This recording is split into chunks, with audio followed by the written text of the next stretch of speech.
All right, that's a great way to boost my mood after that Vancouver Canucks game against the Devils where Jack Hughes won the Hughes Showdown in Game 1 of their legacy.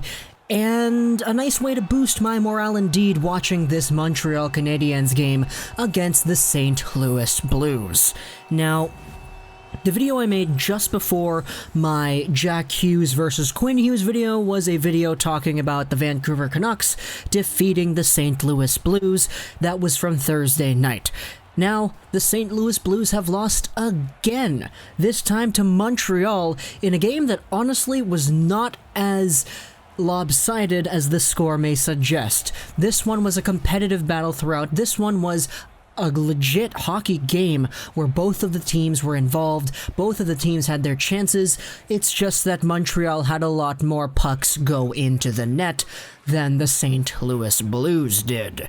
Overall, it's a 5-2 final score for the Montreal Canadiens. It's the first time on the year that the Habs have won 2 games in a row.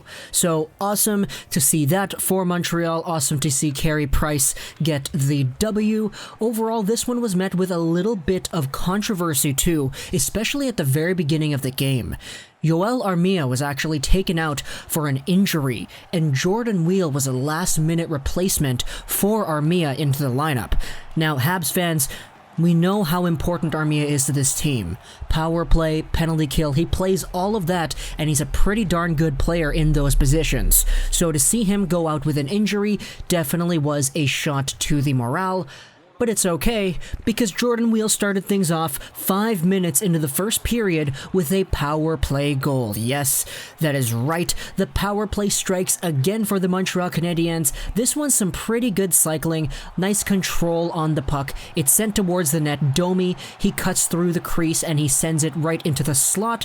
It goes off a Weal. Weal is able to shove the puck in on the crease line and then over the goal line. He gets his second on the year. Nice play. Overall, a great setup from the Habs. Honestly, I've been really confident in the Canadiens' power play throughout this season. They just always seem to get a goal. It's really effective out there. But it's Jordan Weal. He comes in, he gets a goal. A guy that wasn't really supposed to be in the lineup is in the lineup and he gets things on the board, so that's awesome to see. But just 2 minutes later, it's Jaden Schwartz. And this goal was absolutely filthy. A filthy goal, if I do say so myself. Pietrangelo with the shot, it goes wide. It goes wide and it bounces behind the net, out in front on the other side, where Jaden Schwartz is there. The thing is, though, Schwartz is a left-handed shot on the left-hand side of the net. So what does he do? He spins around and he taps the puck on the backhand as it bounces off the boards. He gets his goal over here. What a beautiful showcase right there. Nice little spinorama one-timer off the back rebound. Schwartz was just amazing here. What a great goal for a great goal scorer. Jaden Schwartz with his first on the year. You can't get much prettier than that if I do say so myself. Thing is, it's tied right here, and it's a quick tying goal, doesn't really feel too good, and overall, hey, I saw Habs fans on Twitter and Reddit like, oh my gosh, what a goal. That was crazy. Honestly, you can't even be mad. Goals like that, if they're gonna happen to your team, you can't help but just stare at how awesome that performance was. But the period ends off with things tied up 1-1, and the second starts off right away with the second fastest Montreal Canadiens goal in history. It's Brendan Gallagher right off the draw. Danault, he doesn't really win it, but Gallagher instead goes forward, wins the puck back, comes into the zone, and just rips one on net. Actually, it's not even on net. It's going wide. He's trying to dump it in, but Jake Allen with the stick down, it bounces off the inside of his stick and through the 5-hole. It's in, it's out quickly. It doesn't really look like it's a goal at first because Gallagher is driving to the net after the loose rebound comes out in front afterwards, but the referee blows down the play. He motions his hand. Yes, it's a good goal initially from the first shot, and Brendan Gallagher restores the lead for Montreal, his 4th on the year. 2-1 is the score at this point, and what a characteristic play from Brendan Gallagher. He shoves it in, and even when there's debate on whether or not it's a goal, he still rushes in, tries to get the puck back. Obviously, that's Brendan Gallagher for you in a nutshell. The guy's always working hard. The guy's always putting his best foot out there. However, that's not all the second period had to offer, because just a few minutes later on the power play, it's Jonathan Drouin from Weber and Kotkaniemi. This one was amazing.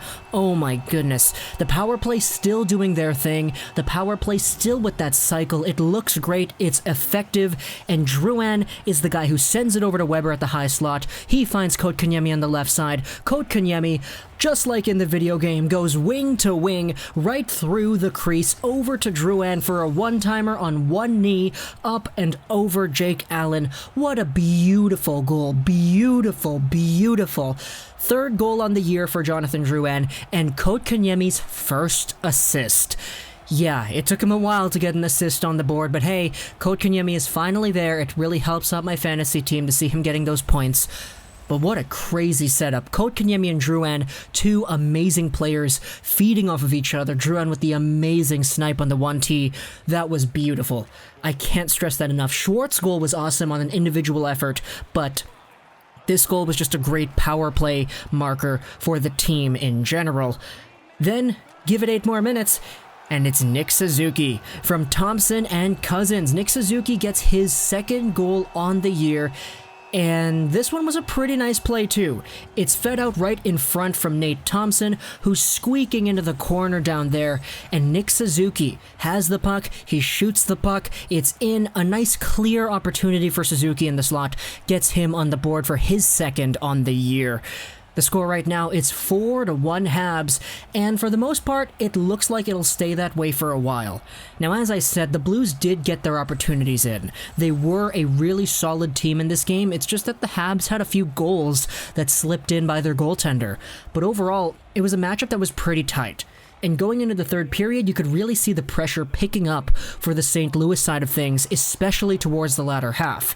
Now, by the time the 5 minutes left mark rolled around, it's 15 minutes into the third, 5 minutes left into the game, it's still 4-1, and this is about when the Blues pull their goaltender, and they really start to hone in on Carey Price and the Montreal Canadiens. Eventually, they get one with 30-something seconds left. It's David Perron. He gets one right in front.